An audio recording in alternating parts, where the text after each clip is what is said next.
কি গো, আর কতক্ষণ? আমি কি না খেয়ে অফিস যাব? চিৎকার করে উঠল সুজয়। দিচ্ছি গো, দিচ্ছি।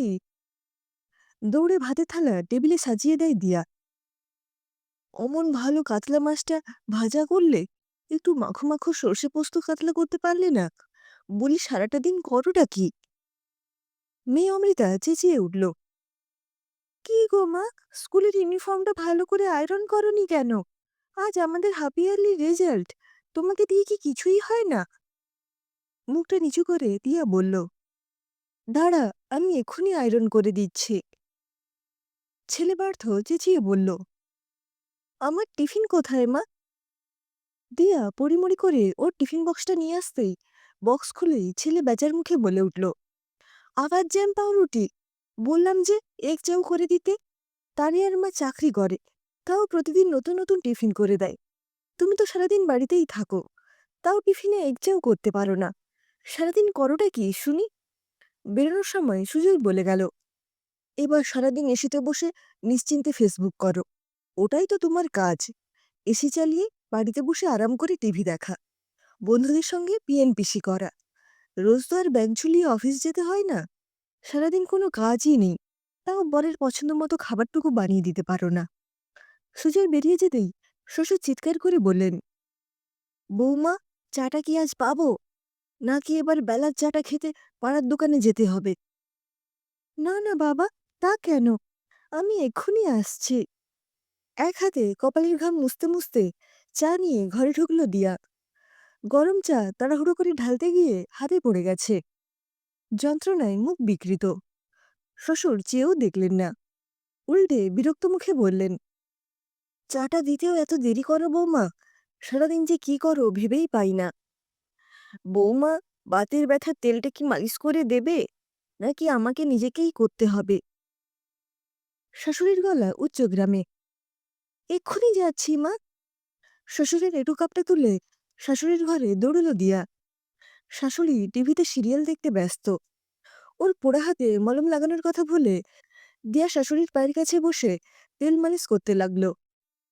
সবার খাওয়া দাওয়া শেষ। দিয়া বেসিনে বাসন মাজতে ব্যস্ত। কলিং বেল বেজে উঠল। পার্থ বাড়ি ফিরল। ছেলে স্কুল থেকে ফিরে খাবে ভেবে দিয়া কাজের ফাঁকে এক চাউ বানিয়ে রেখেছিল।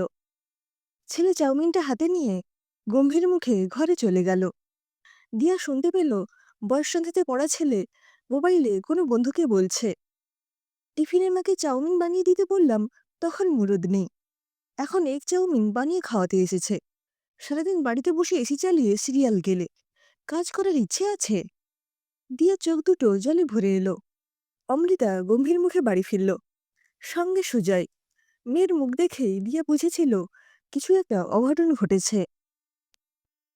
ঘরের দরজা বন্ধ করে বোমার মতো ফেটে পড়ল সুজয়।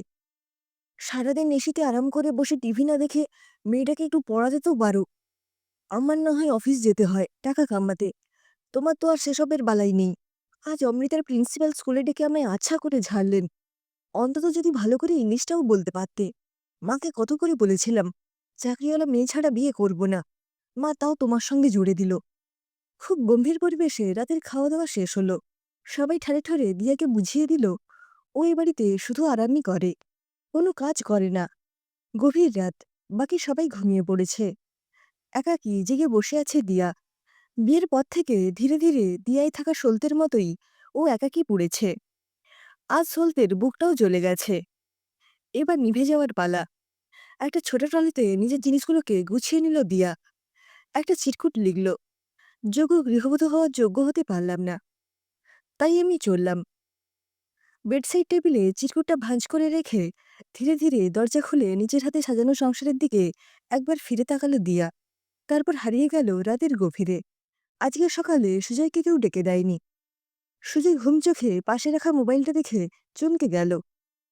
এই কি, ৮টা বাজে! দিয়া তো রোজ ওকে ডেকে দেয়। দিয়া, কোথায় তুমি? আমায় ডেকে দাওনি কেন? সুজয় বেজার মুখে জোরে চেঁচিয়ে উঠল, কিন্তু কেউ সাড়া দিল না। পুজোর ঘর থেকে রেবাদেবীও বৌমা বৌমা বলে চেঁচাচ্ছেন। ওনার পুজোর ফুল কেন তুলে রাখা হয়নি? অঘোরবাবুও ঘর থেকে চেঁচাচ্ছে, বলি বৌমা, আজকে চাটা পাবো না নাকি? ওদিকে পার্থ আর অমৃতার মধ্যে লড়াই বেঁধে গেছে। ওরা নাকি স্কুলের কোনো কিছুই খুঁজে পাচ্ছে না। কয়েক মুহূর্তের মধ্যে পরিবারের সমস্ত সদস্যরা বসার ঘরে জড়ো হয়ে গেল। এত সকালে কোথায় গেল দিয়া? সুজয় পড়িমড়ি করে নিজের বেডরুমের দিকে দৌড়ল। বেডসাইড টেবিলে একটা চিরকুট রাখা। খুলে দেখেই মাথা ঘুরে গেল সুজয়ের। ও কাঁদো কাঁদো মুখে বসার ঘরে এসে বলল, আমাদের সবার অত্যাচারে দিয়া বাড়ি ছেড়ে বরাবরের মতো চলে গেছে। রেবা দেবী একটা আর্তনাদ করে সোফায় বসে পড়লেন। আমার তো বয়স হয়েছে রে বাবু, ঘরে এত কাজ সামলাবে কে? অমৃতা ও পার্থ অবাক গলায় বলল, কি, মা চলে গেছে? আর ফিরবে না? তাহলে? ওদের চোখে জল। শুধু অঘোরবাবু রাগত স্বরে বললেন, কোথায় আর যাবে, দুদিন গড়াতে না গড়াতেই ঠিক ফিরে আসবে।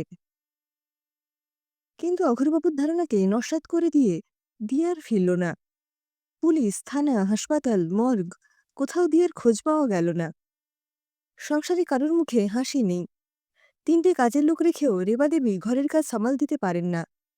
সুজয় আজ বোঝে, গৃহবধূরা ঘরে বসে থাকে না। 24 ঘন্টাই তাদের ডিউটি আওয়ার্স। তারা একাধারে chef, plumber, teacher, nurse, doctor, maid, হিসেবরক্ষক, আরও আরও অনেক কিছু। আর এই ডিউটির জন্য তাদের কেউ কিছু পে করে না। শুধু একটুখানি ভালোবাসার বিনিময়ে তারা এসব দায়িত্ব হাসিমুখে পালন করে। সুজয়ের খুব ইচ্ছে করে দিয়াকে খুঁজে পেলে ওর কাছে গিয়ে আগে সমস্ত অপরাধের জন্য ক্ষমা চাইবে। কিন্তু এই সুযোগ সুজয় পাবে কি?